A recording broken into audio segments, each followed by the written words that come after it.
First of all, guys, I want to say thanks for clicking on this video. Now, I hope you guys enjoy it. But I don't know if y'all can tell, but this terrain is pretty rough. This is actually a road, but it's washed out and rutted out really bad by the rain. And it's pretty much all uphill for the first mile, I'd say. And then it levels out, and then it turns into just a road with a bunch of mud holes, because we've had a lot of rain here recently. But as you can see, this bike that I built, pretty much I bought it as a BT 200X Coleman mini bike with the 196cc engine. But since then, recently I upgraded to the Predator 212 and went with a 30 series torque converter and changed the front cog on the torque converter from a 10 to an 8, and I'm still running the stock 52 on the back, or 50 tooth on the back. And as you can see, this bike is tackling this terrain easily.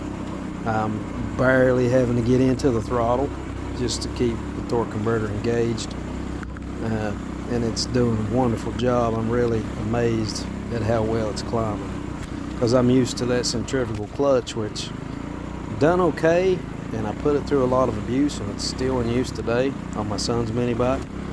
But this torque converter is so much better, and I'm so glad that I went to that. But this bike is nowhere near a BT 200X anymore. Only partial of the frame is still stock, and the front forks and the handlebars, that's pretty much it. The rest of it I've made from an ATV or just made myself. So it's a Frankenstein bike, but it works really well. I'm really happy with it at this point. It's doing great on the trail, and it's just a pleasure to ride. Hope you guys enjoy the rest of the video. And again, thanks for taking your time to watch.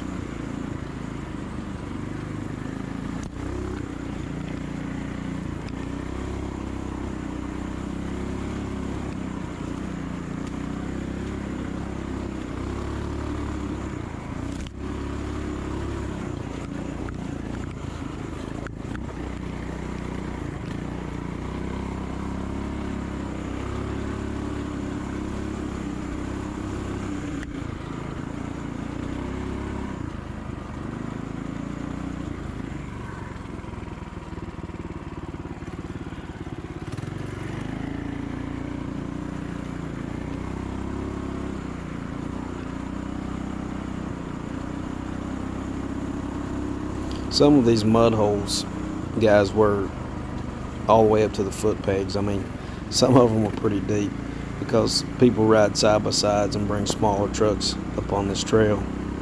But I had very little belt slippage on the torque converter, maybe a couple times, but I wasn't hitting these holes at a high rate of speed. I was going through them pretty slow, because I didn't want to wash out the rear end or just fall over in general.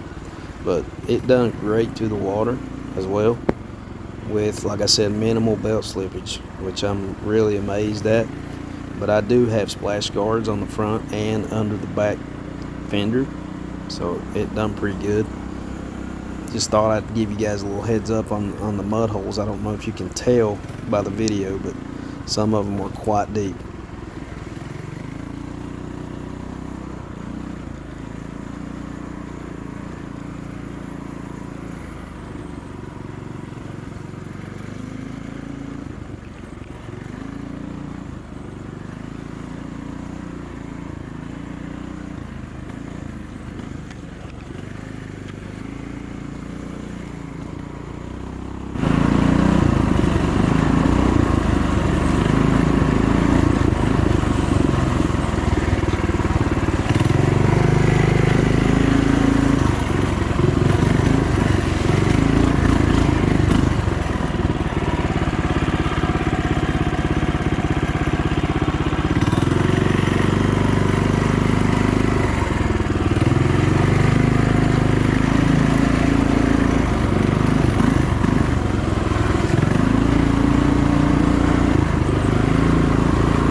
C.O.D with C.O.D Outdoors. Welcome back to the channel.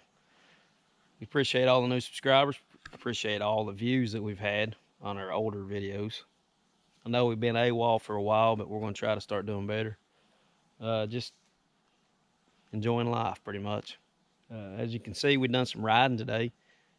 Those of you that don't know what I'm riding today, it's just my mini bike, my custom mini bike that I've built. And I've done a lot more to it since the last time you've seen it. I actually upgraded to a Predator 212 engine and torque converter, 30 series torque converter. Also, behind the drive cog, I actually changed that from a 10 tooth to an 8 tooth. So I'm running an 8 up front and a 50 in the back. And it does amazing. The torque, it's a torque monster. And that's what I built it for, so I could climb up these hills that you see in the video. It's a blast to ride on the flat land. It's not built for speed, but it's built for trail riding, just like you saw here. Tight quarters, close, throttle response when you need it. Also, you know, it'll go probably 30 miles an hour at least, which is plenty for me because I don't do any road driving on it anyway. I take it in the dirt where it's supposed to go. In the future, being the Lord will, I'm going to build me a street-worthy mini bike, but it's not going to look anything like this, is my plan anyway, and that's where I'll stop. And if you guys want to see that, just continue to watch my videos, keep an update on my channel, hit the subscribe and the bell, and you'll get an alert every time I post a video. So guys, we're out today in the beautiful hills of West Virginia. Sun's shining. It poured the rain earlier.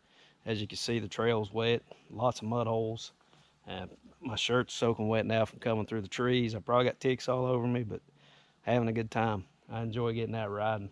I wanted to test this thing on the trail because I really haven't so far since I've done all these upgrades to it. I've just rode it around in the yard with the grandkids and whatever. But I got it out today, and I've hit some of these climbs, some of these ditches, these rocky places, and it's done amazing. It's done really good. I'm really happy with the way it's performing, and we'll give you guys a look at what we've got here. This bike started out as a BTX 200, which is a Coleman bike, but the only thing that is still true to that is the forks and the frame from here up to right here. All this on the top is part of an ATV frame that I adapted so I could use this bigger gas tank and have a better seat.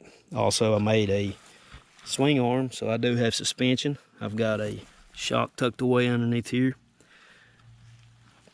It's just a mono shock, like a shock from a bicycle frame, and it works great. The exhaust, this exhaust tip end came off of the ATV that I stole the frame part off of, so that's part of that as well. Up here I've just got a toolbox where the gas tank used to be. Since I don't need it anymore because I have this bigger one, I just adapted me a plate down here and put me on a toolbox. As you can see in the front here, these bikes when they come, the rake is really short. And what that means is the angle of the fork is back further, which makes them kind of weird on the trail. Also, the wheelbase is not much at all. So I took this and I raked out the neck a little bit more by changing the angle of this and lengthening it and make it sturdier and stronger. Also, back here on the swing arm, I added about 2 inches onto that as well. So the stance of the bike has changed totally, and it works great. I'm not changing anything. On this side, we have the carburetor. And where this is such a tight quarter here inside of this motor, the original air filter wouldn't fit because of this frame. So I had to fabricate this sleeve here to go onto the carburetor to accept this is the original air filter. So that's all I done was made it to where it would fit on there and adapted it to that. And I left the choke on and so forth. And other than that, guys, the only thing I've done to the engine is remove the governor. That's the only thing I've done. I haven't upgraded the springs or anything. It is due for the valves to be adjusted, so I'll have to do that pretty soon, along with an oil change. But the bike performs great. It does really good. Again, guys, I really appreciate you clicking on this video.